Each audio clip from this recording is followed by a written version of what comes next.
So, as the humanitarian crisis increases in Gaza, we see world leaders actually starting to shift their tune. What is going on in Gaza is atrocious. You've got thousands dead, a lot of children. This is a city that is predominantly made of, well, it's half children, so it's a city of kids, and they're being bombed indiscriminately. Hospitals, schools, just infrastructure. They've been cut off from water and food, and Israel had been preparing a ground invasion. They held off on Saturday. This was 7 days after the attacks by Hamas on the innocent civilians in Israel. And after they were planning on going into Gaza, they ultimately decided not to. They said it was because of heavy rain. Yeah, there was rain in Tel Aviv that did result in some flooding, but in Gaza there wasn't. It was really seemed to me to be more of a reason to back down a bit. Couldn't just say, well, we're going to take a beat and think about it. They instead said, well, due to weather, we're just not going to go in, as if these tanks and weapons that they make and that U.S. weaponry is somehow unable to function in rain or snow or all the various things that warfare continues to happen in. But it was good that they ultimately took a beat, whatever their excuse, whatever their reasoning for why they decided not to actually go into Gaza this weekend. It was a good thing that they ultimately did not. Gaza was not ready for this. The people cannot evacuate to southern Gaza in order to accommodate massive warfare in the north. Israel knows this, and it's because a lot of world leaders actually started changing their tune against Israel rather than just blanket, we support you no matter what. Do whatever it takes to defend yourselves. We're starting to see some backtracking. And let me show you what I mean. Ursula von der Leyen, so she is she's with the EU. And she actually tweeted originally, I'm going to show you what she originally tweeted versus where she's at now. So this is where she was after the attacks. She said, I spoke to my friend, President Isaac Herzog. He's the president of Israel. They have a president and a prime minister. Netanyahu's the prime minister. Herzog is the president. It's really just like a figurehead. They don't really have a whole lot of power, but nonetheless. She says, I spoke to my friend, President Herzog, and conveyed to him my full support to Israel in the face of today's terrorist attack by Hamas. I reiterate that Israel has the right to self-defense. The U.S. mourns the victims of these senseless attacks and stands by Israel today and in the next weeks. She once again tweeted this out in her next tweet. I have arrived in Israel with the EP president to express our solidarity with the Israeli people in the wake of the horrific Hamas terrorist attack. So she went to Israel, shook their hands, said, we give you unwavering support, whatever you need, you have the right to defend yourself.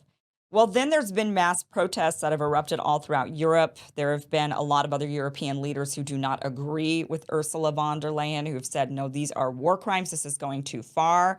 Their indiscriminate bombing of civilian infrastructure and children being killed is not a proportionate response. We condemn this. And so Ursula's now been forced to change her tune. Look at this tweet that she recently put out. She says, this was yesterday, there's no justification for Hamas' heinous act of terror. Israel has the right to defend itself. At the same time, civilians in Gaza are also victims of Hamas. This is why we are tripling our humanitarian aid for Palestinians in need. So they backtracked a bit and they're tripling the aid to Gaza. Here's the next tweet that she also sent out that shows the shift in posture from Ursula von der Leyen. She says, Palestinians in Gaza are in need of humanitarian aid. They cannot pay the price of Hamas's barbarism.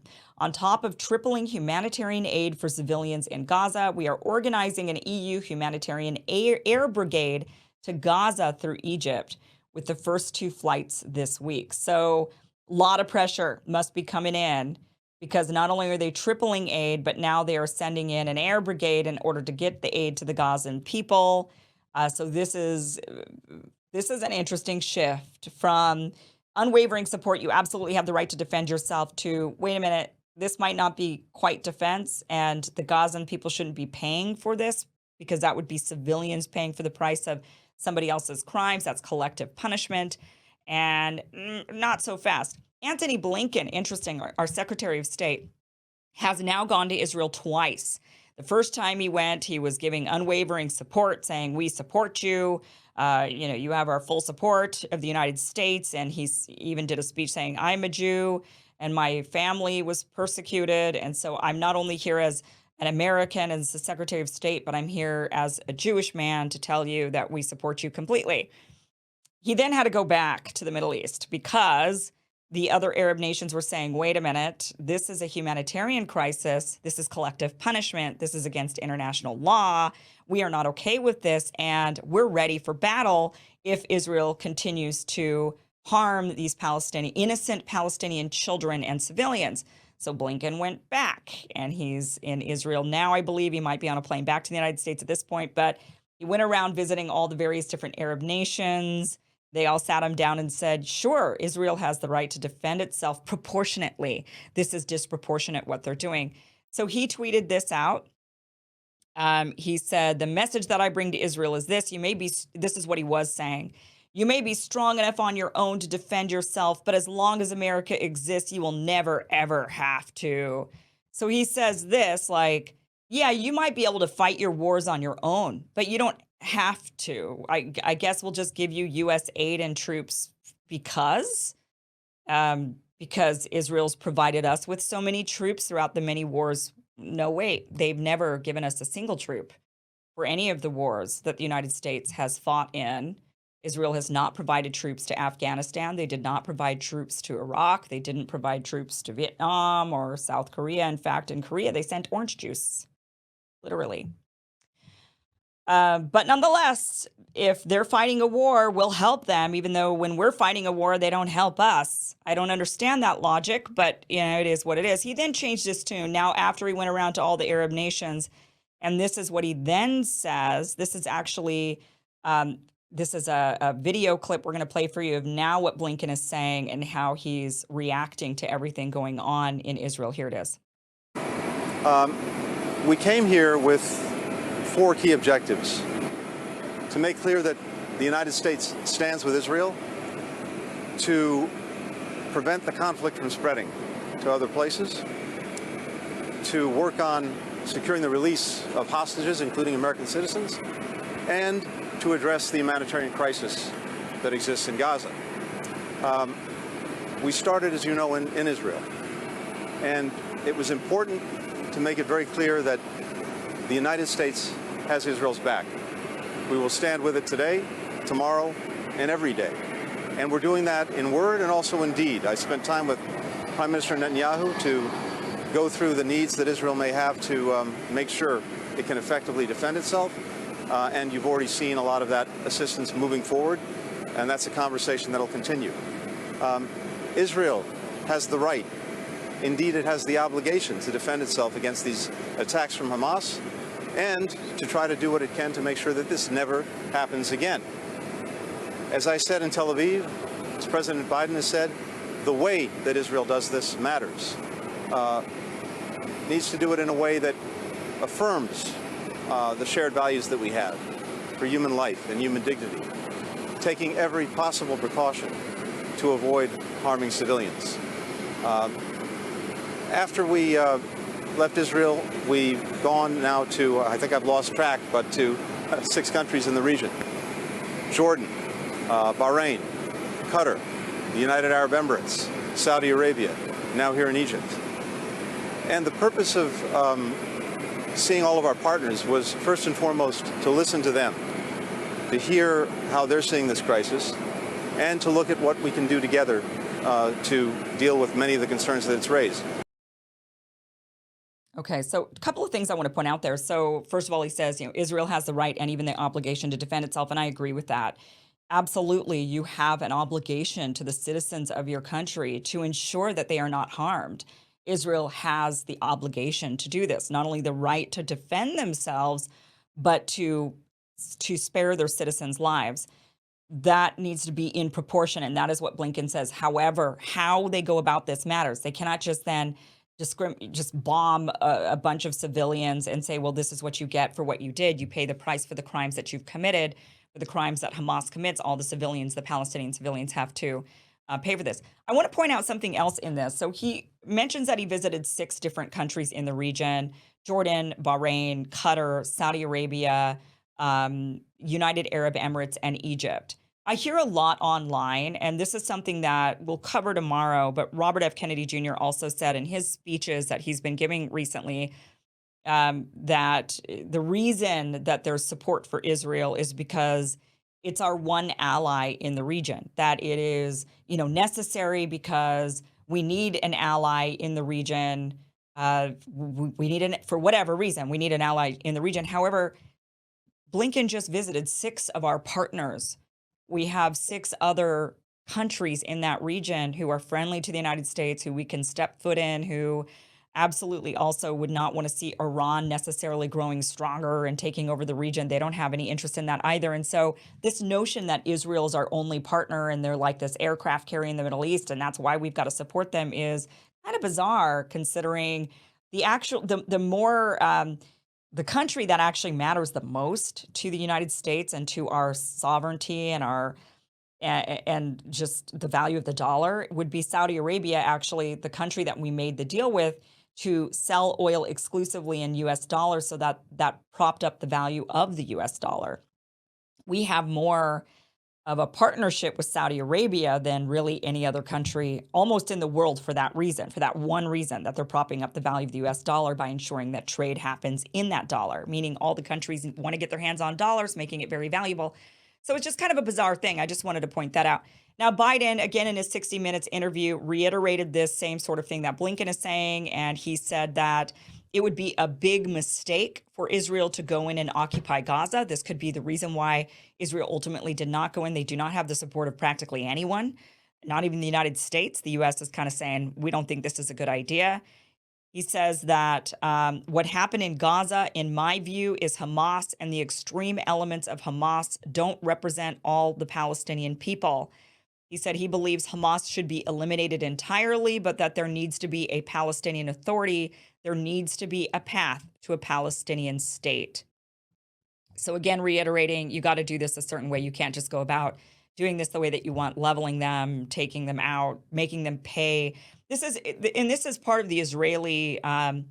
This is their ethos, really, of how they deal with criminals. When there's a Palestinian who, right, let's say, throws a rock at a police officer, they not only jail or even commit. I believe they have executions in Israel. I believe they do have the death penalty. I'm not 100% certain of that, though. But I know that they'll just shoot Palestinians and then and then they won't give them like an ambulance or anything, because they say, well, the person might have bombs on them and it might be a trap. So they end up dying. A lot of them end up dying. I don't know if they actually execute. But the Palestinians do not. They don't have executions, by the way, on the Palestinian in the West Bank. They have the death penalty. They don't actually enact it. Hamas has executed a handful of people throughout the time that they've been involved in Gaza. I believe maybe 5 or 6 people they've executed in total, but it's against the Palestinian Authority. They have not gotten any approval to do that. They've done it in a couple of cases. And just wanted to kind of give that little because there's a lot of people are thinking, well, they're always executing people. These Palestinian Arabs are they're crazy, evil, murderous people, and they execute people all the time. And that is actually not true. But my point is that the Israelis use a type of punishment. So if you are somebody that throws a rock, let's say at a cop, you will be punished, but your grandmother's house or your mother's house will be destroyed. And they do this sort of collective punishment in order to prevent, they say it's for deterrence, that you'll think twice next time when you do that if you know that your mother is the one who's going to have to suffer for the crime that you committed. So this is something that is part of their culture, part of their ethos, the way that they implement laws. And this is something that around the world we say that is not something that you can do. That is against what we think a democratic Western society should be doing.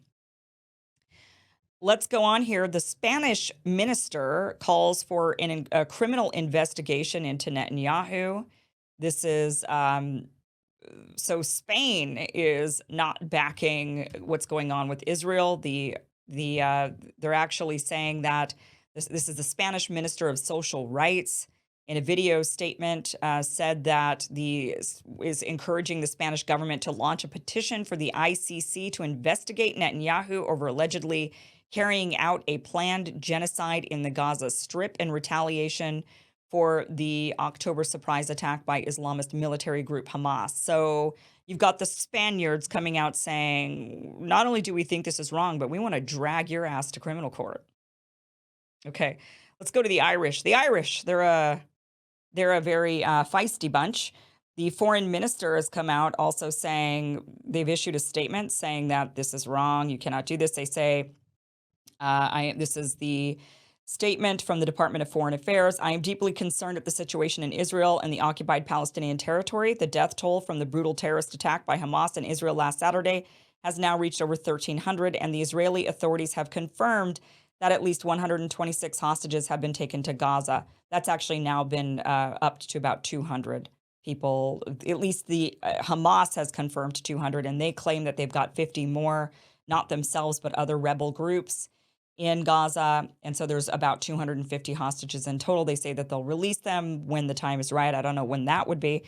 So the majority of those hostages are civilians. They must be released immediately without preconditions. Hamas continues to fire rockets indiscriminately into Israel.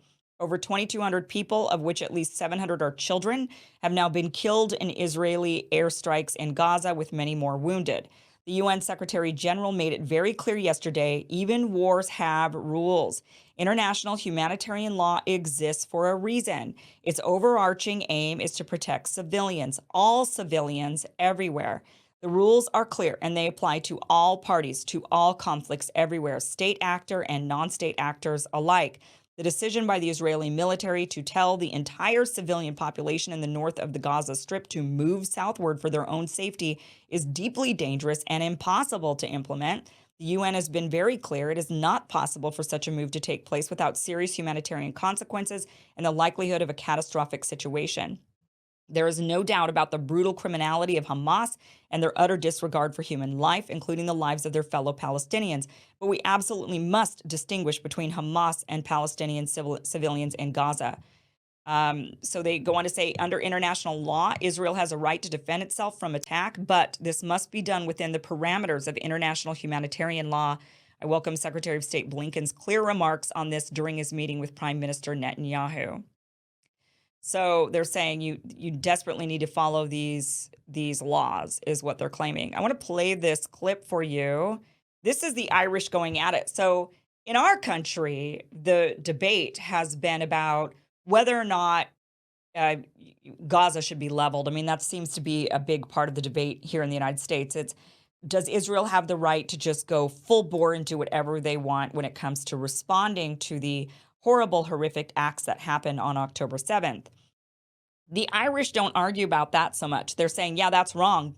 The question for them is about the occupation itself, it seems. And this is the type of debate they have in the Irish Parliament. Watch this. Deputy, I believe Israel has the right to exist. Israel was established by the United Nations, was established in accordance with international law, and Israel has the right to exist. I hope you'll agree, and I hope you'll say that in your follow-up response. And as any sovereign state has the right to defend itself when it's under attack. And I can understand why Israel needs to take action to root out terrorists and people who fire rockets at civilians into Israel. Israel is absolutely within its rights to defend itself and to go after Hamas. That does not extend to cutting off electricity to civilian populations. It does not extend to cutting off water. It does not extend to preventing food from entering the Gaza Strip. And we're very clear on that in terms of the position of the Irish government. Basic principles of human rights must apply, and they apply to Israel too. But Deputy, I am, and I know your support for Palestine is sincere, but I am a little bit disappointed that you haven't said anything about Hamas or Hezbollah or any of their actions in your remarks.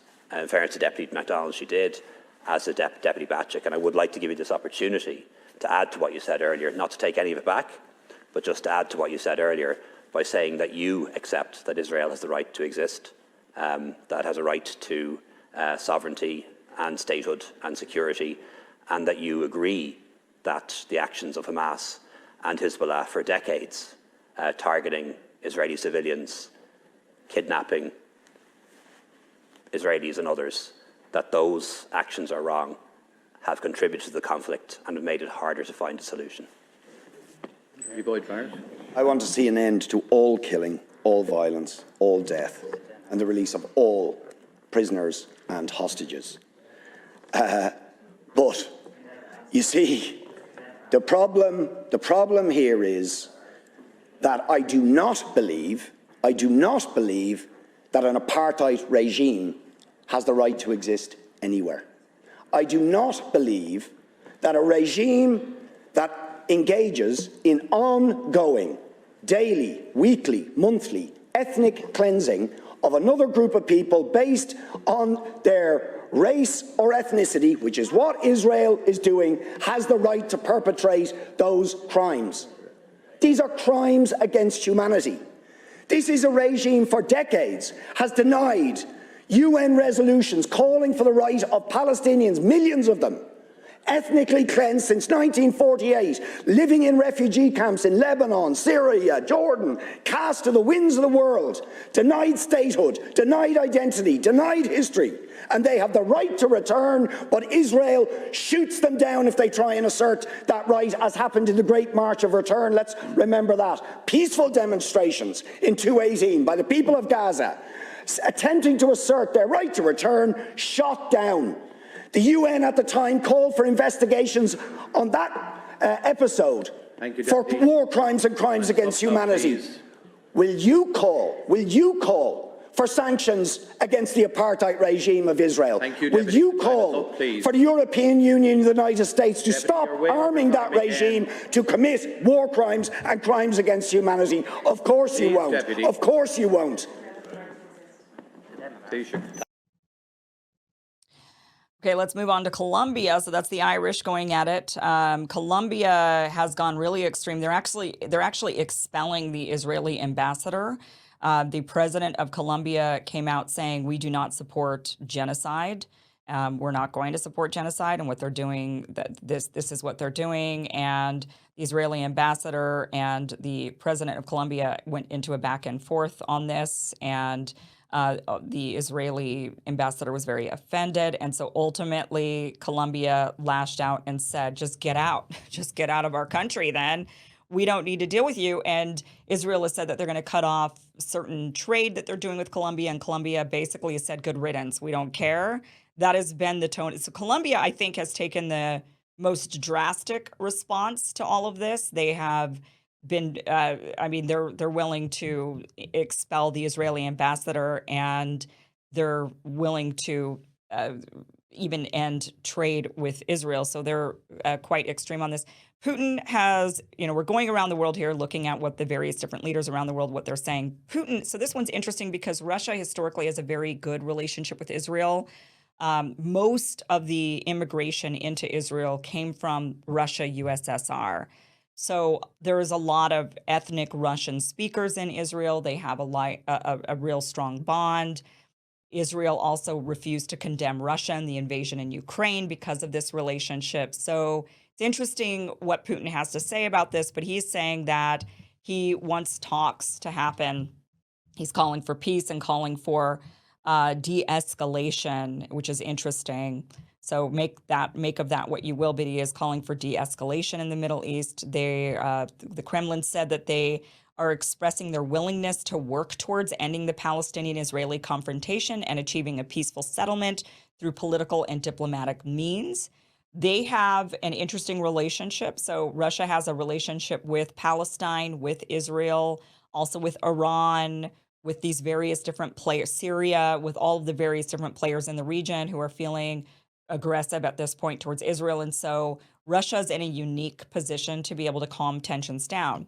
China is also in a unique position to be able to do that as well for the same reasons with their relationships. However, China has historically always supported the Palestinian people. That is who they've sided with throughout this entire time, and they are calling for a two-state solution. The Chinese government has come out with their remarks.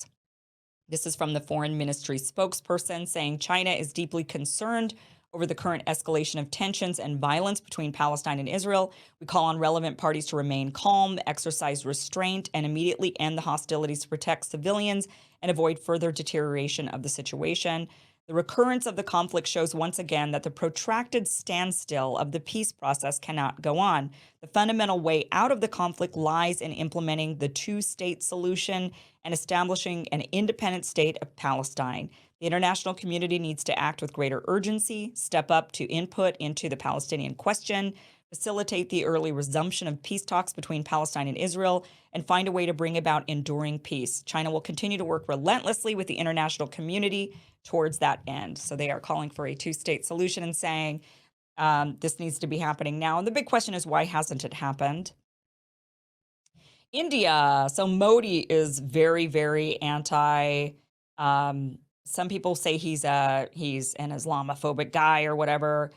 He's very cautious. They deal with this in their own country in India with Pakistan. So they have a lot to say on this front. But India is actually calling for peace as well. Here's this piece right here in India's second statement on Israel-Gaza war, a balancing act. So they're having to kind of balance their relationship with a lot of the Middle Eastern countries mixed with their harsh stance. Modi has a very harsh stance against terrorism and Islamic extremism. And so it is a balancing act for India, but they say that they have always advocated direct negotiations towards establishing a sovereign, independent, and viable state of Palestine.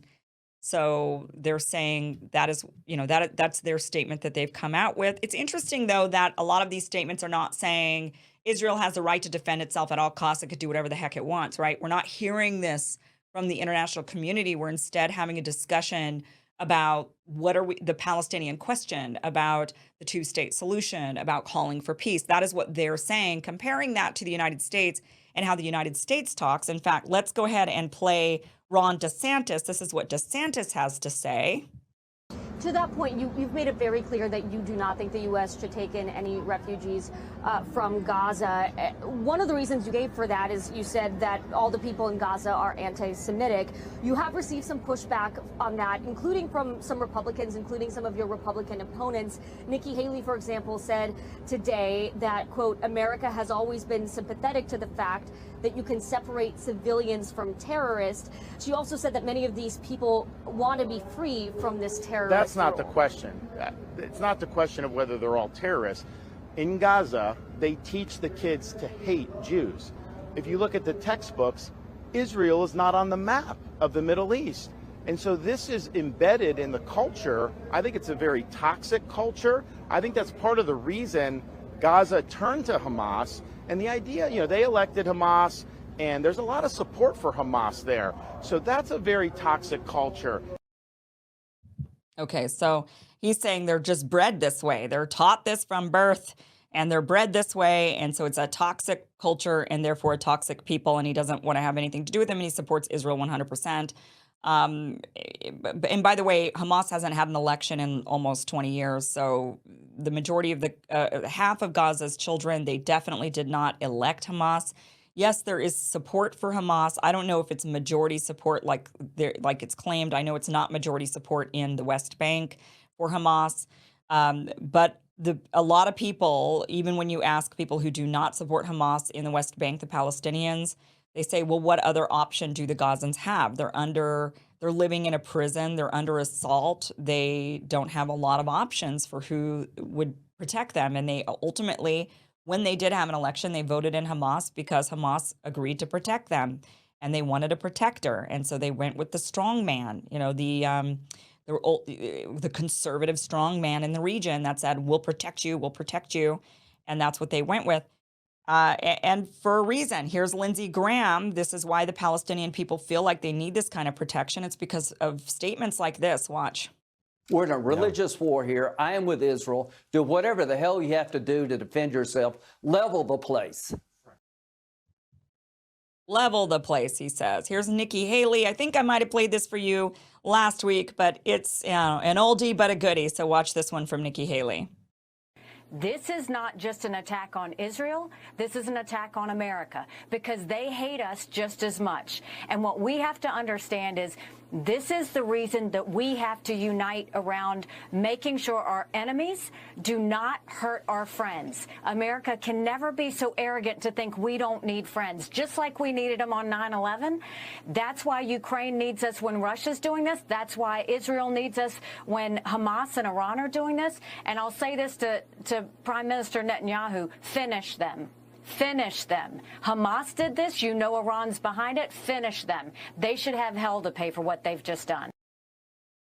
Finish them, she says. So this is why the Palestinian people feel like they need serious protection, because the world is maybe the world is shifting. And as we've seen with a lot of these leaders, the world is not necessarily against them anymore.